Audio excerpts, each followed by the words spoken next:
Iran की जानिब से कहा गया कि हमारी तैयारियां पहले से बहुत बेहतर और बहुत मजबूत हैं, तो रिटेलिएशन का हाँ, अब ये है कि ईरान इज़ नॉट वेनेजुएला। 4 घंटे के लिए जब ईरान ने अपना एयर स्पेस बंद किया था, उस दौरान ईरान की सीमा के करीब 2 जेट मार गिराए गए। अमेरिका को बहुत बड़ा झटका लगा है। आज बरोज जुमातुल मुबारक अमेरिका का जंगी त्यारा F-35 लाइटनिंग एयरक्राफ्ट जो है वो तबाह हुआ है। सर, ट्रम्प को आप लोग अब देखें आप तो पहले इस बात का जवाब देना कि पूरा इंटरनेशनल मीडिया ये कह रहा है कि आप अपनी एयर बेस देने जा रहे हैं ईरान के खिलाफ। US troops are poised on the border of Balochistan, Pakistan and Sistan, Balochistan.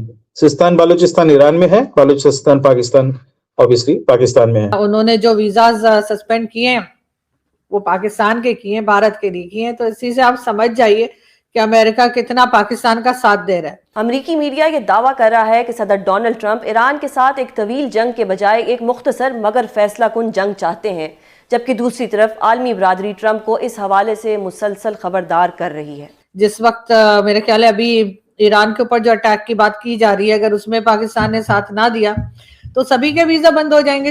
यकीन जानिए मेरा दिल दुख रहा है बतौर पाकिस्तानी कि जी ट्रम्प तो हमारा है, और ट्रम्प को तो ये नोबेल पीस प्राइज दिलाने के लिए भी उल्टे लटके हुए थे, लेकिन ऐसा कुछ भी नहीं हो पाया। अब जो बड़ा झटका अमेरिका को लगा है वो ये है कि खबरें ये आ रही है कि अमेरिका का F-35 जो एयरक्राफ्ट है वो नाज़रीन अचानक रडार से गायब हुआ।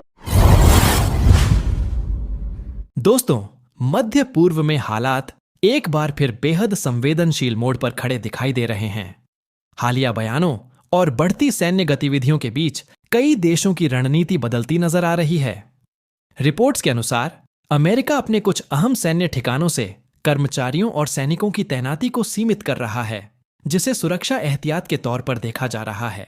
दूसरी ओर ईरान की ओर से लगातार सख्त संकेत दिए जा रहे हैं, जिससे पूरे क्षेत्र में अनिश्चितता बढ़ गई है।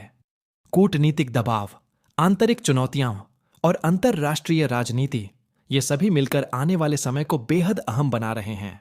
US troops are poised on the border of Balochistan, Pakistan and Sistan, Balochistan. Sistan, Balochistan Iran में है, बालूचिस्तान पाकिस्तान ऑब्वियसली पाकिस्तान में है।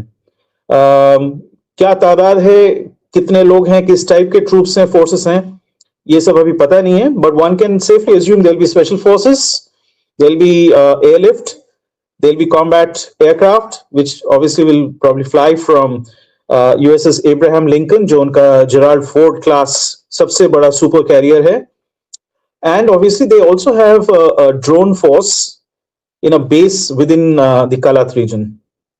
तो ये है unconfirmed है, ये लोग स्ट्राइक करेंगे कि नहीं, will they ingress, we don't know yet, number one. Number two, Pakistan में इंटरनेट बंद है, so they have shut down internet. Which is obviously indicative of some kind of an action which they don't want to highlight. दुनिया को बताना नहीं चाहती है Pakistani authorities, ठीक है। दूसरा डेवलपमेंट, अजरबैजान जो ईरान से सटता है उसके उत्तर पश्चिमी छोर पे, और ईरान के उत्तर पश्चिमी छोर पे जो पॉपुलेशन है वो भी तादाद में अजरी ज्यादा हैं, वहां से भी certain Israeli assets as well as US assets they are poised to strike. Now again, I can't confirm whether these are aerial assets only or there are specific ground forces or ground assault troops. These are two developments. Third, Iran के अंदर ये reports हैं कि officially बताया जा रहा है 2200 लोगों को मार दिया गया है in various forms of violence, clashes, direct clashes with the police, firings have happened. कुछ स्थानों पे IRGC के लोग भी उतरे हैं मैदान में, लेकिन अनकन्फर्म्ड रिपोर्ट्स जो मिल रही हैं मुझे from certain Iranian friends in the US, जो ऑब्वियसली टच में थे, पिछले 2 दिन से टच में भी नहीं है किसी के, क्योंकि सब कुछ लॉकडाउन कर दिया गया ईरान में, कम्युनिकेशंस एंड सो ऑन। 10,000 से ऊपर चला गया है ना, ये गंभीर स्थिति है, ठीक है। अच्छा, अब इसमें देखते हैं कि इस स्थिति में it is very clear that कोई मेजर एक्शन होगा ईरान में, और उसके 2 पहलू हैं। Number 1, it will be okay, let me put it this way. Number 1, it will be a decapitation strike. Number 2, it will be destruction of a significant military capacity. यानी सामरिक जो क्षमता है उसको ध्वस्त किया जाएगा. This may not be full fledged invasion, जो काफी मेरे हिसाब से हास्यास्पद होगा। हास्यास्पद इसलिए क्योंकि ईरान का जो टेरिटरी है it is much larger than Afghanistan and Iraq combined, और उन दो देशों को 20 साल से ऊपर लग गया था, इनको ठंडा भी नहीं कर पाए, फिर बाहर आ गए यूएस और बाकी उसके allies. So I don't think ground invasion is something they are considering. What they will consider is a combination of Venezuela plus operation Sindoor, यानी ऊपर के धरा को एकदम समाप्त कर दो, और जैसे ऑपरेशन सिंदूर में भारतवर्ष ने किया, जो ये लोग कभी एक्नॉलेज करते नहीं है बाहरी ताकतें, कि पाकिस्तान का जो सारा स्ट्राइक कैपेबिलिटी था उसको ध्वस्त कर दिया गया था, strike as well as defensive capacity, तो वो किया जाएगा ईरान के ऊपर। अच्छा, इसमें एक चीज और जो नजर आ रहा है, संकेत आ रहे हैं, there are lot of people close to the absolutely upper tier, upper echelons, एकदम ऊपरी स्तर पे जो लोग हैं, ईरानी मौलवी वगैरह plus people in government, they are actually already turned, assets who have been turned towards the West plus Israel. तो इनको क्या प्रॉमिस किया गया है? वन, ऑब्वियसली इनके जो भारतवर्ष में भी हम ये लोग करते हैं, जो टॉप ऑफिशियल्स होते हैं या पॉलिटिशियंस होते हैं, उनके बेटे बेटियों को यूएसए में या तो नौकरी या फिर बड़े बड़े यूनिवर्सिटीज में स्थान, plus possibility of resettling if things go bad. ये भी तो हो सकता है ना कि इसको वो लोग खत्म कर दें, उनके इंटेलिजेंस एजेंसीज बुरे नहीं है जो ईरानी इंटेलिजेंस है, सो ये भी हो सकता है कि रिवर्स हो जाए। और उसके बाद, क्योंकि एक चीज हमें याद रखना पड़ेगा इसमें, चीनी ताकत और रूसी ताकत बिल्कुल इनके पीछे खड़ी हुई है, तो ऐसा भी नहीं है कि हर बार ये चीनी और रूसी ताकत मात खाएं। वेनेजुएला में काफी बड़ा मात खाया उन्होंने। America was a tactical and strategic victor, जहां तक नजर आ रहा है इस वक्त। मैं इसमें नहीं जा रहा हूं कि वो सच क्या अच्छा था बुरा था, वो सब छोड़िए, जो रियलिटी ऑन द ग्राउंड है वहां पे इन्होंने मात खाया। कैन दे अफोर्ड कि ईरान भी हाथ से जाए? अगर ईरान हाथ से चला जाता है then China loses its actual base जो गल्फ में है।